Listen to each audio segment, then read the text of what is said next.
Hi guys, yeah, it's time. 20K on this bad boy. I just had the service completed and let's go over the agenda. First, costs. I've had 4 services done on this thing. Also, luggage and storage space. Notice the top box is missing. And 3, what have I put on this thing since buying it and what I do not leave home without? And number 4, verdict. Would I buy this again? And what I do like and what I do not like about this bike. That's all you guys will be going to the end. What don't you like about it? Okay, so after 3.5 years, 3 full riding seasons and another half riding season, because here it is in the oh, it looks like the sun is coming out. Woohoo, good. It was getting wet. You can probably see the drops on my jacket coming out here. But hey, I don't care, I ride in the rain, it's an RT. Now, let's get into costs. I just did the 20K service on this thing. You know, that's where they do the valves, replace the brake fluid. I can tell they really replaced the brake fluid because now it grabs right away. Usually haze waits a little bit and then you really got to put, now it takes very little pressure, so the brake fluid needed to be replaced on this. Pad's still the same, disc still the same. So huge service. How much did that service cost? Well, at least 1, 2, and 3, and I just paid for it. Yesterday I brought it home. 730 euros with the 19% sales tax here in this beautiful state of Germany. You can sense the sarcasm there. You guys who have also done the 20K service, post below. Let me know how much you paid in your country. How much is it there? And also you Germans, how much it is. Because I hear rumors that once you get into the bigger cities, Frankfurt, Berlin, etc., Stuttgart, well, Stuttgart's not there, Munich, they've charged more. That's the rumor. And so you German guys, let me know if that's true. In the bigger cities, how much do you pay for your 20K service? Now I'm really curious. 730, okay, you minus 19% sales tax, and I guess it's not bad for checking the valves and pulling this thing all apart, replacing the brake fluids and checking everything on this. Oh, and they did a software update with that too on this. They didn't tell me they were going to do that, but they did it anyway. Okay, because they probably know me and they don't want me to say anything bad in a video. Probably that's it. So that's number 1, the cost. Now also, fuel economy is a cost in there. When I'm by myself, I get about 5 liters per 100 kilometers, which is not bad. That's above what BMW say is the 4.75. But when I'm riding with my wife on the back or Cam on the back, and then yes, I will have the top case on there when they're on the back, then it goes all the way down to, what was it, 3.8, something like that. I'll put that up. Yeah, it's 3.8. I looked down on the paper here. But overall, if I do a trip and tank after tank after tank after tank, you know, over a period of a week, I generally get about 4.4, 4.5 liters, and that's with the top case and loaded down and the passenger on the back. But of course, when I'm on tour, yeah, I'm not racing through, especially when there's a passenger on the back. I ride like a normal, civilized human being. So those are also part of the costs there. Now, I'm looking down. The tires, yeah, it started out with a Michelin Road 5 GT, put about 8,000 on them, but I changed them out soon because I was going on a big long trip. And I changed them out for the Road 6 GTs, love them. I got almost 12K on those 12s, or on those Road 6 GTs. That's not bad. I like the Michelins, but now what did I just put on there? I replaced the Road 6s with Pirelli Angel GTs. I just put them on. I just got the bike yesterday, and so I'm still scrubbing in the tires and pushing further and further. Turning much quicker with the Angel GTs than the Road 5s and 6. The 6 was an improvement upon the 5 as far as the turn-in and feel. But the Pirellis, come on, the Angel GTs, you can't compare it to those. And I'm not going to get the mileage out of them either. So right now, so far, just to ride home from the dealership and ride out here in the cold and rain, is the sun going to finally come out? I haven't really had a chance to test the Angel GTs 2s yet. I'll do about 1,000 on them, and then I'll do an update video on my verdict on the Angel GTs. So give me a little time and I'll come out with that. Luggage and storage space. Yeah, you notice the top box, the 49-liter BMW top box with a nice little light in it, and it's hydraulic and all the bells and whistles. And you can put the rear tail light on it too. I didn't for an extra $100, but it's it's not on there right now because when I took it in for service the other day, Tuesday, today is Friday, by the way. Tuesday, I took it in for service. I take all the bags off so that they don't have to walk around them and deal with the bags. And also it will prevent scratches there from happening, unintended scratches. And I just haven't stuck the top box back on it yet. I put the side cases on.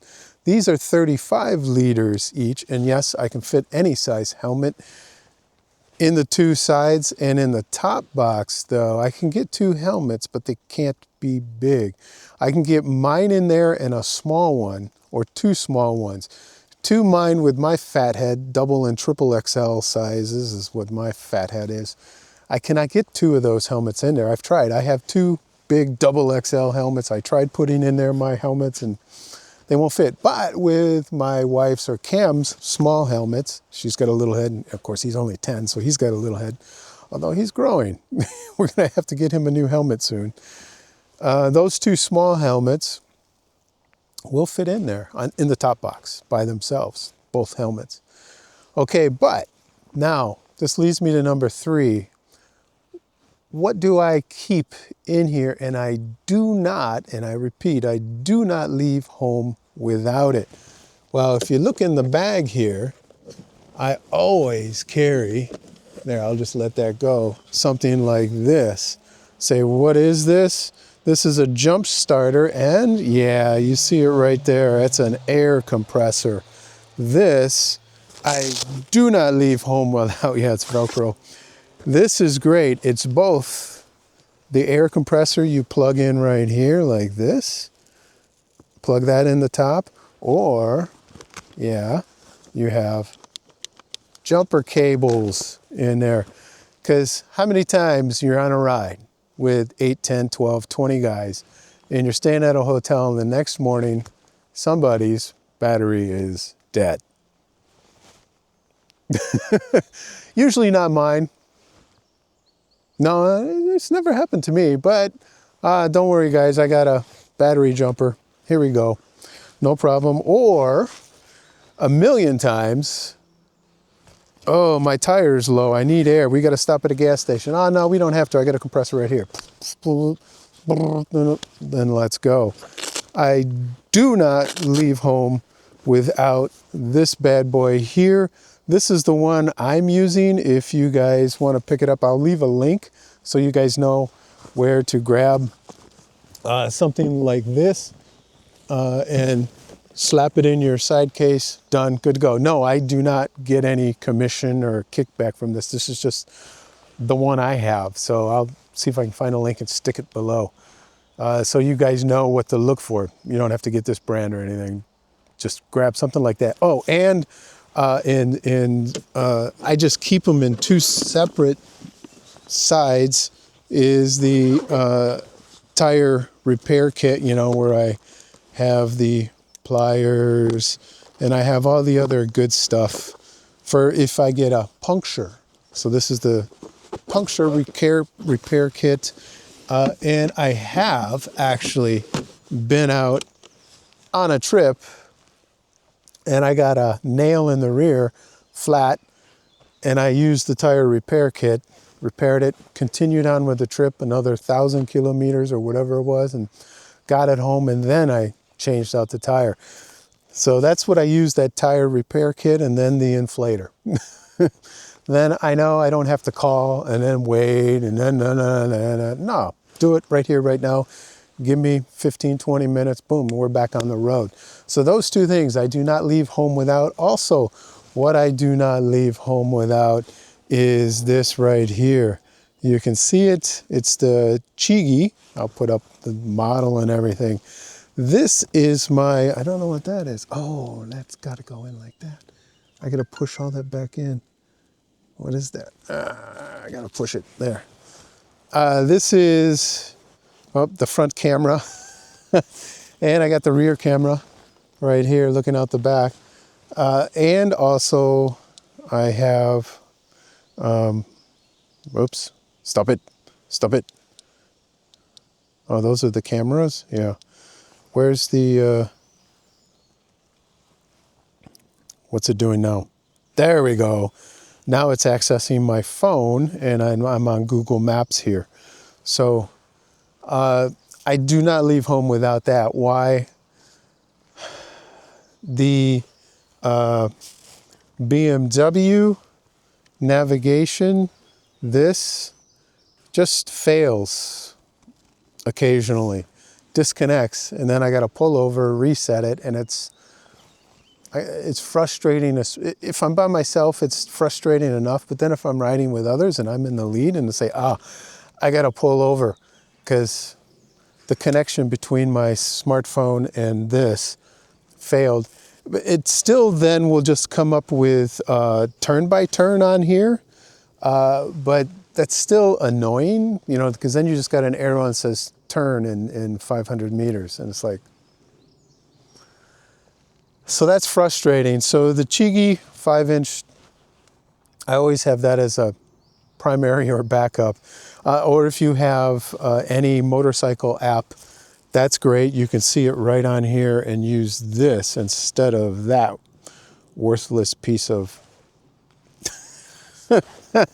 You guys can sense my frustration. So that's on the don't leave home without it list. Now, you guys see me pause. Verdict. Number one question. Would you, if you could go back in time to the day you bought this, would you buy this again?